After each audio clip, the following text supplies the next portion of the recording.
Libro de Esdras, capítulo 9. ¿Ya lo tiene? Le voy a pedir, por favor, que en este día me preste suma atención. Estoy convencido que el Espíritu Santo tiene una palabra para nosotros como familia que va a definir la manera y la actitud que tengamos hacia el mundo en el que vivimos como iglesia. Nosotros no podemos escoger las circunstancias que nos toca vivir en la vida. Muchas cosas nosotros no hubiéramos querido que sean diferentes. Sin embargo, sí podemos elegir como hijos de Dios y como iglesia cómo respondemos. Y de eso le quiero hablar el día de hoy. ¿Está listo? Esdras 9:1. Acabadas estas cosas, los príncipes vinieron a mí diciendo: el pueblo de Israel y los sacerdotes y levitas no se han separado de los pueblos de las tierras, de los cananeos, heteos, fereceos, jebuseos, amonitas, moabitas, egipcios, amorreos, venezolanos, colombianos, hondureños, y hacen conforme a sus abominaciones, porque han tomado de las hijas de ellos para sí y para sus hijos, y el linaje santo ha sido mezclado con los pueblos de las tierras. Y la mano de los príncipes y de los gobernantes ha sido la primera en cometer ¿qué? Cuando oí esto, rasgué mi vestido y mi manto, y arranqué pelo de mi cabeza y de mi barba, y me senté como y angustiado y se me juntaron todos los que temían las palabras del Dios de Israel a causa de la prevaricación de los del cautiverio. Mas yo estuve muy como hasta la hora del sacrificio. ¿De cuándo? Y a la hora del sacrificio de la tarde me levanté de mi aflicción, y habiendo rasgado mi vestido y mi manto, me postré de rodillas y extendí mis manos a Jehová mi Dios. Y dije: Dios mío, confuso y avergonzado estoy para levantar, oh Dios mío, mi rostro a ti, porque nuestras ¿qué ha pasado? Sobre nuestra cabeza, y nuestros ¿hasta dónde llegaron? Desde los días de nuestros padres hasta este día hemos vivido ¿en qué? Y por nuestras iniquidades nosotros, nuestros reyes y nuestros sacerdotes, es decir, todo el combo, hemos sido entregados en manos de los reyes de la tierra, a espada, a cautiverio, a robo y a vergüenza que cubre nuestro rostro como hoy día. Y ahora, por un breve momento, ha habido misericordia de parte de Jehová nuestro Dios para hacer que nos quedase un remanente libre y para darnos un lugar seguro en su ¿dónde? A fin de alumbrar nuestro Dios, nuestros ojos, y darnos un poco de ¿qué? En nuestra servidumbre. Versículo 9: porque siervos somos, mas en nuestra servidumbre no nos ha desamparado nuestro Dios, sino que inclinó sobre nosotros su misericordia delante de los reyes de Persia, para que se nos diese ¿qué? Para levantar la ¿qué? De nuestro Dios, y restaurar sus ruinas, y darnos protección en Judá y en Jerusalén. Espíritu Santo, esta es tu palabra, no la mía. Te pido que hagas lo que ningún ser humano, predicador o ministerio puede hacer, y es penetrar los corazones de tu pueblo para que estos sean transformados a la imagen y semejanza de Cristo Jesús. El cuerpo de Cristo dijo. Amén. Estamos hablando de Esdras, quien era un levita, es decir, un sacerdote, alguien que ministraba al Señor. Y Esra, este sacerdote, es quien escribe este libro. Recuerden que los levitas pertenecían a una tribu, que ¿cómo se llamaba la tribu? Los levitas. Aquí en Houston hay muchos levitas que levitan al trabajo, levitan al estudio, levitan a la iglesia. Estos levitas de esta tribu eran consagrados, diga conmigo, consagrado. Es decir, eran apartados, separados para el Señor. Y él escribe este libro, por cierto, eran apartados para ministrar al Señor. Así que en el contexto de este versículo, Esra es enviado por el rey de Persia. Ahora escúcheme bien. Recuerden que el pueblo de Israel era esclavo, era cautivo. Eran cautivos, la gente de Judá eran cautivos en Persia, y el rey de Persia había decidido liberarlos y mandarlos de regreso a Jerusalén. Le invito a que lea esta fascinante historia en su casa cuando tenga la oportunidad. Entonces, esto es raro, porque los persas no eran un pueblo que servía y temía al Señor.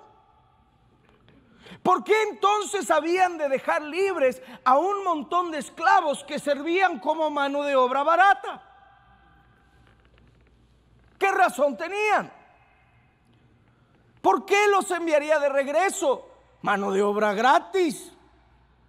Pero es que había pasado algo en Persia. ¿Sabe? Los persas tenían una religión muy diferente a la de los babilonios. ¿Por qué? Antes de que llegaran los persas, el pueblo de Israel era esclavo ¿de quién? De Babilonia. Entonces, después de haber servido el pueblo de Israel por 50 años cautivo de los babilonios, llegaron los persas que tenían una religión diferente a la de los babilonios. Los persas llegan, sacan a patadas a los babilonios, pero estaban los esclavos.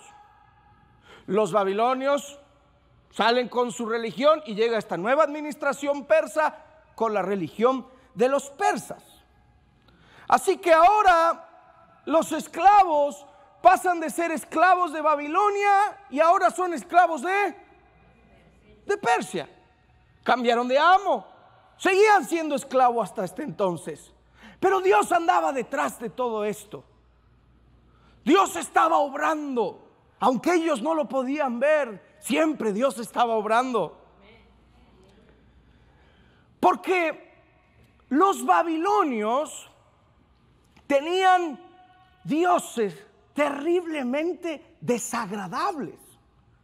Les recomiendo, busque ahí, métase nada más a Google y ponga los dioses de Babilonia y empiece a leer las atrocidades. Era una religión con comportamientos muy crueles, asesinatos muy sangrientos, cortaban cabezas. Los sacrificios que ofrecían a sus dioses eran desagradables. Pero los persas, si bien no servían al Dios de Israel, ellos seguían una enseñanza de un profeta llamado Zoroaster, que enseñaba que había dioses buenos y dioses malos. Entonces, cuando los persas llegan, toman Babilonia, se quedan con los esclavos que tenían, que era el pueblo de Dios, y de acuerdo a sus enseñanzas no les gustaron los dioses de Babilonia, porque eran crueles. hasta, imagínense, para que los persas que no servían a Dios se asquen de los dioses de los de Babilonia. Imagínense esos dioses.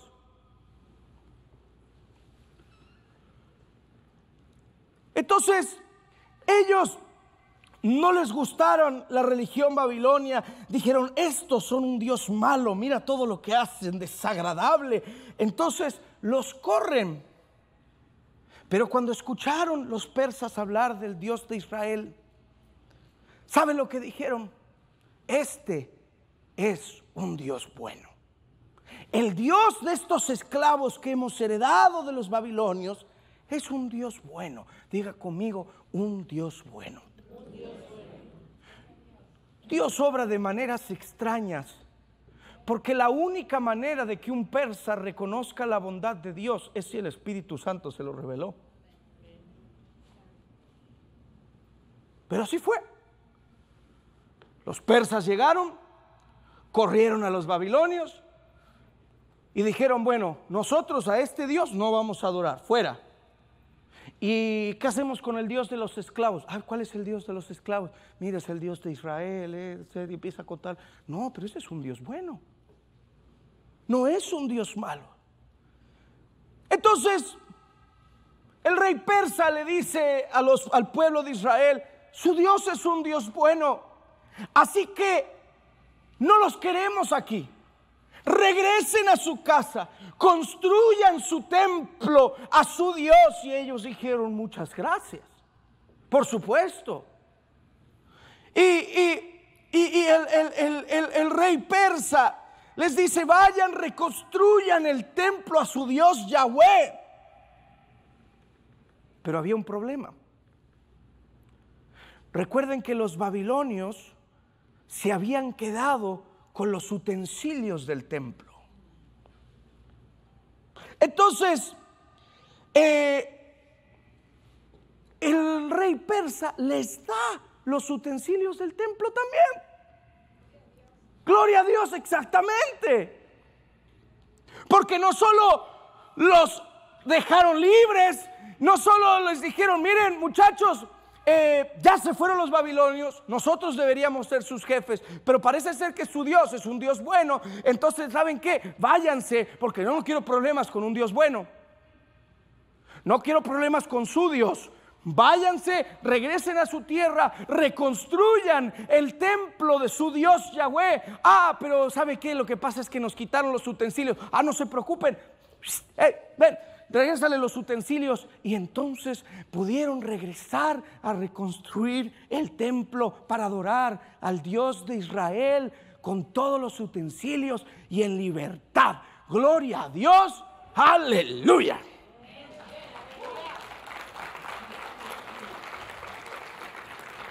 Y en este contexto empieza el primer versículo que leímos. Vaya conmigo y lea las primeras 3 palabras del versículo. Ya lo tienen. Era Esdras 9, ¿verdad? Esdras 9. ¿Cómo empieza el versículo? Acabadas estas cosas. Espérese ahí. ¿Acabadas qué cosas? Lo que le acabo de contar. Acabados que llegaron los persas, corrieron a los babilonios, cambiaron de jefe, cambiaron de persona, que ya no eran esclavos de los persas, de los babilonios, ahora eran esclavos de los persas. Les dejaron que se vaya, reconstruyan el templo, aquí tienen los utensilios, vayan, restauren, gloria a Dios, aleluya. Entonces cualquiera podría decir, ya está muchachos, ya la hicimos. Ya nos abrieron la iglesia otra vez. No la tenían cerrada por mucho tiempo. Por culpa de los babilonios teníamos que tener iglesia online.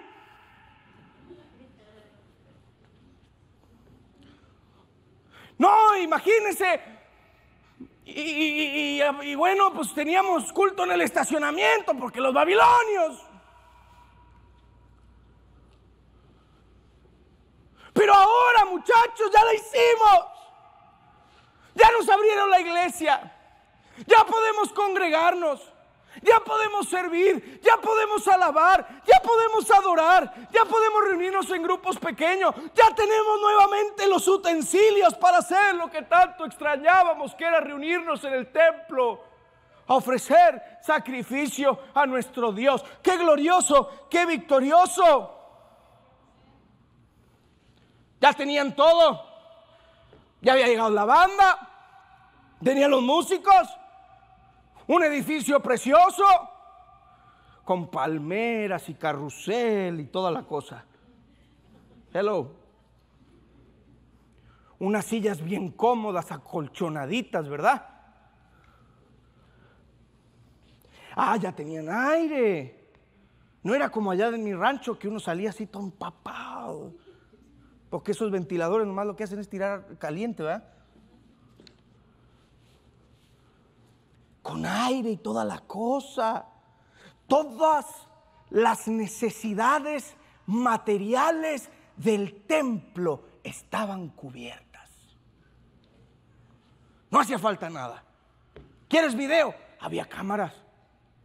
¿Quieres luces? Había luces. Para que lea la letra, pantallas. Púlpitos bonitos así de acrílico, mire, bien fashion. Y cantantes de primera línea. Ya tenían todos los utensilios. Pero ¿qué sigue después de estas tres primeras palabras que leímos? Acompáñenme. Los príncipes vinieron a mí diciendo, espérese ahí. Estaban festejando. Ya pensaron que la habían hecho. Y llegan los príncipes, que sabe qué significa en el original esa palabra, los líderes. Llegan los líderes y le dicen, Señor, espere, antes de que festeje, antes de que haga un culto de inauguración, antes de que iniciemos esta jornada con un tremendo congreso y traigamos a Cash Luna. Espérese, antes de que venga Miel San Marcos aquí. Los príncipes vinieron a mí diciendo, lea conmigo, el pueblo de Israel y los sacerdotes y levitas no se han separado de los pueblos de las tierras de los cananeos, heteos, fereceos, jebuseos, amonitas, moabitas, egipcios y amorreos, y hacen conforme a sus abominaciones. ¿De qué les servía el templo si no había nadie que se había separado para ministrar?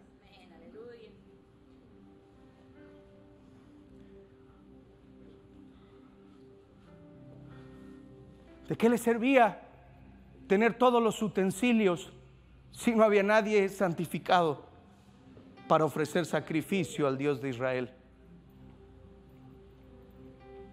¿De qué le sirve a la iglesia tener todas las tecnologías y todos los recursos como tenemos en este país, si después se convierten en club porque la gloria de Dios no se manifiesta? Estamos en un país que tiene tantos utensilios y pocos sacerdotes apartados. Ya no hay amenes. ¿Sabe? Algunos estaban más en fuego por el Señor cuando estaban en sus países y no tenían ninguna de las comodidades que tienen.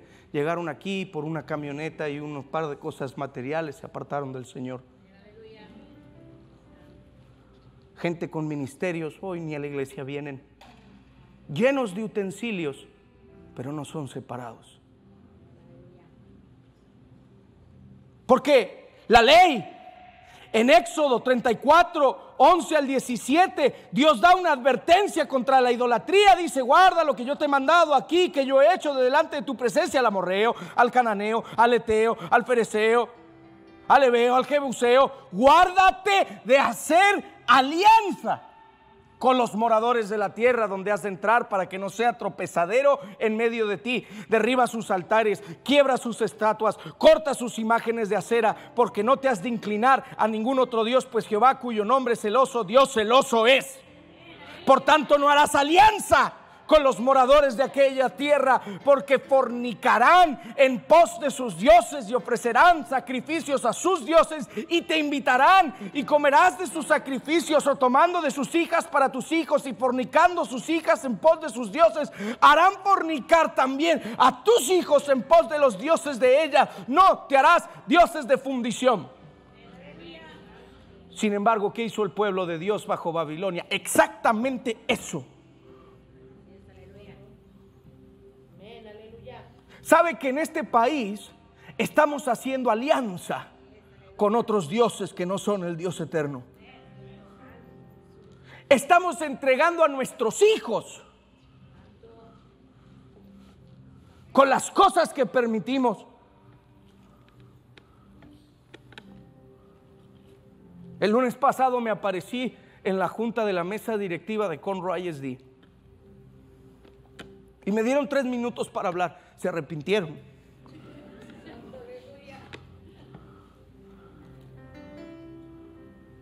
Le dije, ustedes no les van a enseñar estas babosadas a mis hijos.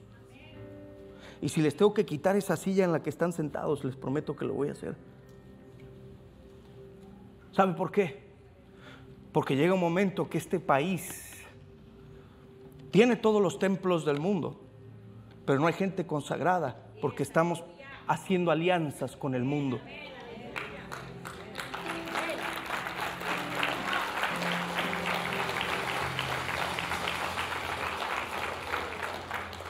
Deuteronomio 7, lo mismo. Señor les dice: cuando Jehová tu Dios te haya introducido en la tierra a la cual entrarás para tomarla, y haya echado delante de ti a muchas naciones, al Eteo, al Gergeseo, al Amorreo, al Cananeo, al Fereceo, al Heveo, al Jebuseo, 7 naciones mayores y más poderosas que tú, y Jehová tu Dios las haya entregado delante de ti, y las hayas derrotado, las destruirás del todo, no te casarás con ellas.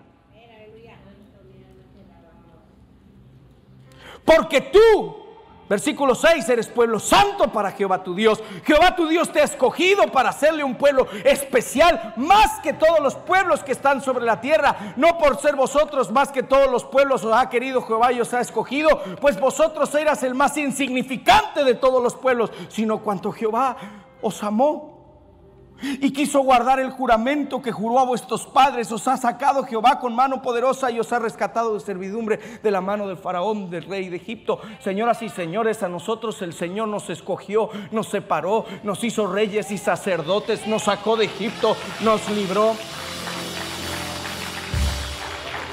Pero no para casarnos con dioses ajenos.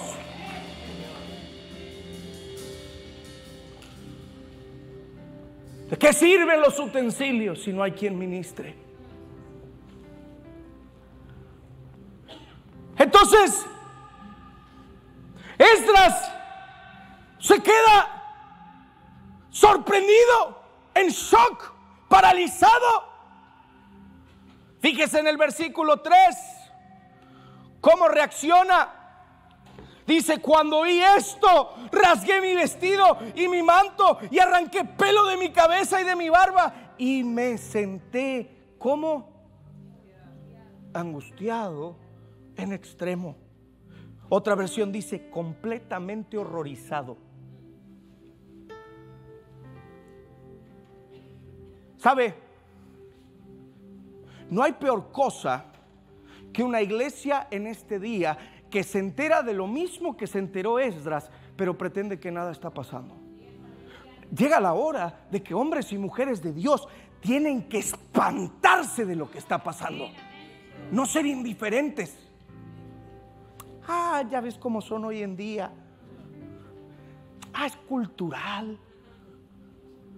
¿Acaso no hay una iglesia que diga: ¡hey! ¿Qué está pasando? Que rasgue sus vestiduras, que arranque sus pelos y diga: no puede ser lo que está pasando en esta tierra donde Dios nos trajo para bendecirnos.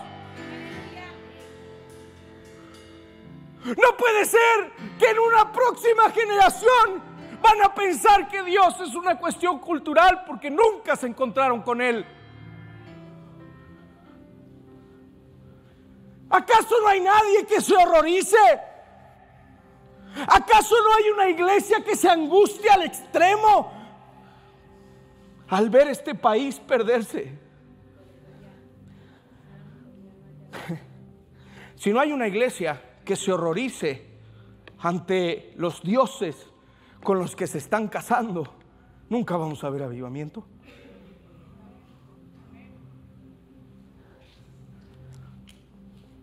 Si no tenemos una iglesia que se aparte de los altares babilonios, que deje de tratar de parecerse a los babilonios, que adoren al Señor, que no haya conciertos, que prediquen, declaren la palabra profética del Señor y dejen de hacer coaching. Se van a ir bien coacheados al infierno algunos.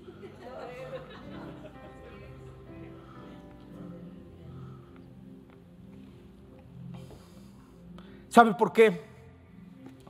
Pásame el... ¿Sabía usted que la iglesia... Les quiero hablar de la circuncisión, hermanos. No se crean. ¿Algún voluntario?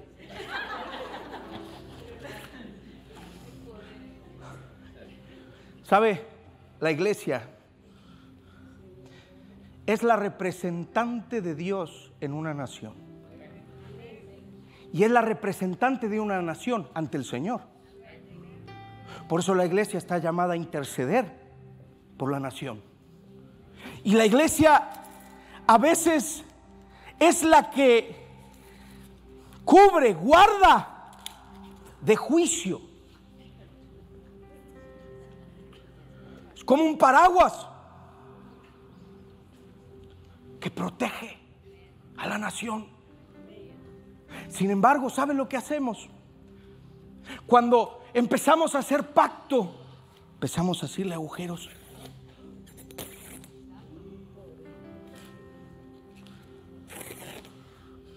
Y la iglesia se parece al mundo.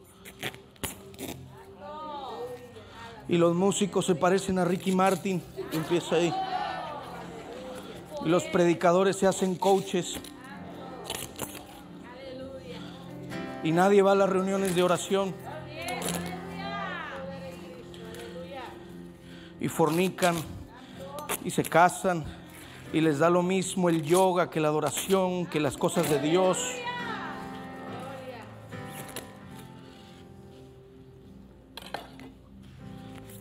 Y después queremos pararnos e interceder por una nación así. Aleluya. Hay poder en Cristo. Aleluya. Y ahora pareciera que la intercesión no funciona. Pero estamos intercediendo y solo se ponen peor las cosas. Porque la iglesia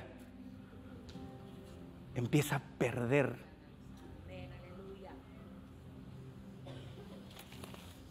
Así estamos hoy en esta nación, mis hermanos. Entonces, fíjese lo que pasa. ¿Sabe qué? Esta iglesia, la iglesia en esta nación, al menos en los últimos años, le ha fallado a esta nación? Hasta que entonces en el versículo 6, acompáñeme, empieza el profeta a confesar. ¿Qué es lo que necesitamos? Una confesión de arrepentimiento. Y dije, Dios mío, confuso y avergonzado estoy para levantar, y Dios mío, mi rostro a ti. Danos, Señor, otra vez líderes y pastores que se avergüencen ante la fornicación del pueblo de Dios. Porque nuestras iniquidades se han multiplicado sobre nuestra cabeza como el paraguas, ¿vio? Y nuestros delitos han crecido hasta el cielo. Desde los días de nuestros padres hasta este día hemos vivido en gran pecado. Y nuestras iniquidades, nosotros, nuestros reyes y nuestros sacerdotes, hemos sido entregados en manos de los reyes de la tierra.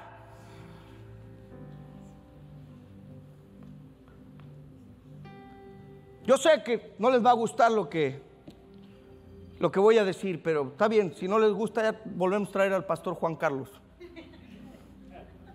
para que no se ofenda con lo del limón y eso.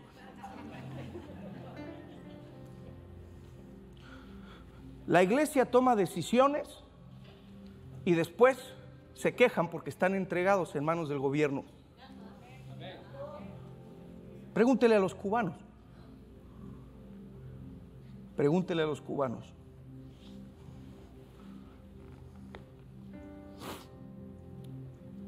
Hemos sido entregados en manos de los reyes de la tierra, a espada, a cautiverio, a robo y a vergüenza que cubre nuestro rostro como hoy día.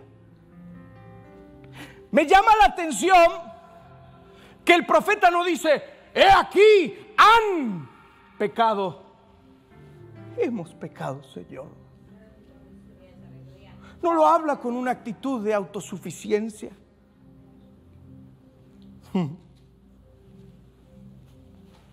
Ahora, fíjese que vaya conmigo al versículo 5 otra vez. Dijo: estuve muy angustiado. Vaya al 4, a ver, fíjate el 4. Cuando es el 3. Y se me juntaron todos los que temían las palabras de Dios de Israel a causa de la prevaricación del cautiverio, mas estuve angustiado hasta que, dígalo más fuerte, hasta la hora del sacrificio. Interesante. Se angustió hasta la hora del sacrificio. ¿Sabe cuál era la hora del sacrificio? A las 3 de la tarde. A las 3 de la tarde el sumo sacerdote entraba al lugar santísimo y ofrecía ofrenda por los pecados. El cordero era inmolado y su sangre cubría los pecados. Y entonces cuando Dios veía esa sangre, detenía el juicio. Eso era a las 3 de la tarde, el pecado, la ofrenda por el pecado. A las 3 de la tarde el juicio se detenía y se extendía misericordia. A las 3 de la tarde el profeta hizo su ofrenda en el monte Carmelo y el fuego de Dios bajó. Dios mostró que solo Él es Dios a las 3 de la tarde. A las 3 de la tarde nuestro Salvador dijo: consumado es. A las 3 de la tarde Pedro y Juan sanaron al cojo que estaba a la entrada de la puerta de la hermosa. Los profetas no decidieron esto. Los levitas no decidieron esto. Dios decidió que había un día y una hora específica donde Dios cubriría nuestras faltas. Por eso Esdras se deprime y llora hasta la hora del sacrificio. A la hora del sacrificio viene el versículo 8. Mire conmigo el versículo 8. Y empieza: y ahora, a la hora del sacrificio. ¿Por qué ahora? Porque era a las 3 de la tarde. Por un breve momento ha habido misericordia de parte de nuestro Dios. Y ahí empieza a hablar del avivamiento que se ha de venir. Porque el avivamiento no es más que la manifestación de la gracia de Dios. Porque ¿quién merece algo de Dios? Misericordia de parte de nuestro Dios Jehová para hacer que nos quede un remanente libre. Señoras y señores, a pesar de que hay muchas personas que se están casando con los babilonios, por su gracia y su misericordia, el Señor va a levantar una iglesia remanente que se mantenga firme, que se mantenga santificada, que se mantenga apartada, que se levante y adore al Señor. O iglesias que no solo serán utensilios, sino que tendrán reyes y sacerdotes que ministran la gloria del Señor. Un remanente, un remanente, un remanente, Señor. Haz de Grace Latino parte de ese remanente que ministra en el templo del Señor.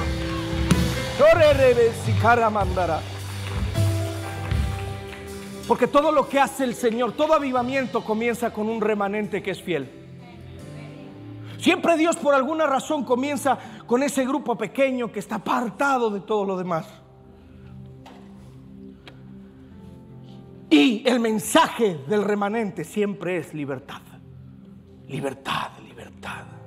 Pero fíjese lo que dice, versículo 8, ya vamos a terminar, présteme atención, porque eso fue introducción, estoy a punto de predicar. Y ahora, por un breve momento, ha habido misericordia de parte de Jehová nuestro Dios para hacer que nos quedase un remanente libre y para darnos un lugar. Espérese. ¿Sabe cuál es la palabra original de lugar seguro? Estaca. Clavija. El original dice: la misericordia de Dios se ha manifestado para darnos una clavija, una estaca en el lugar santo. En aquel entonces había una clavija que se ponía en el lugar santo.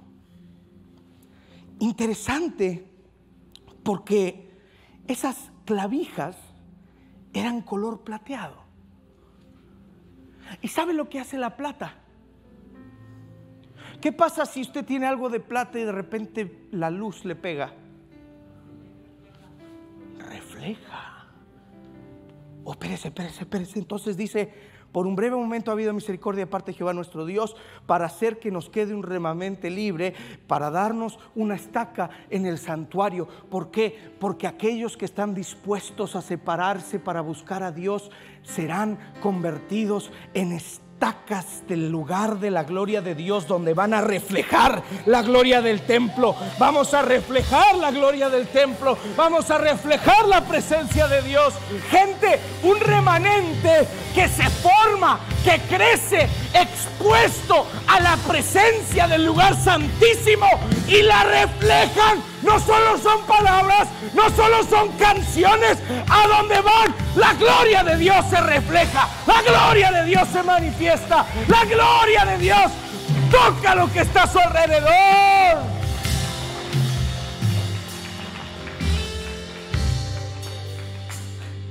A fin de alumbrar nuestro Dios nuestros ojos, póngase de pie, y darnos un poco de vida en nuestra servidumbre.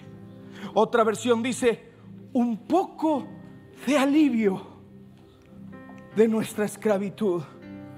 Otra versión dice: un pequeño respiro de nuestra esclavitud. Otra versión dice: nos ha dado un momento de gozo en medio de nuestra esclavitud.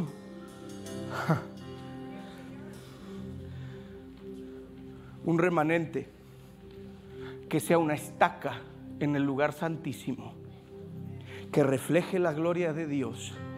Y esta nación, en medio de todo lo que está pasando, verá un avivamiento que en medio de tanta mala noticia va a ser un respiro. ¿Sabe cómo vamos a descansar en Él cuando haya un avivamiento? ¿Sabe cómo esta nación va a descansar de tanta porquería? ¿Por qué? Porque un remanente se apartó y dejó que la luz del lugar santísimo refleje la gloria. Y cuando ese remanente se junta, la gloria de Dios se manifiesta. Y el Señor comienza a reconstruir el templo, comienza a enmendar lo que con nuestras malas decisiones hemos hecho. Y se levanta una iglesia fuerte, llena de Dios, llena de vida, llena de su gloria.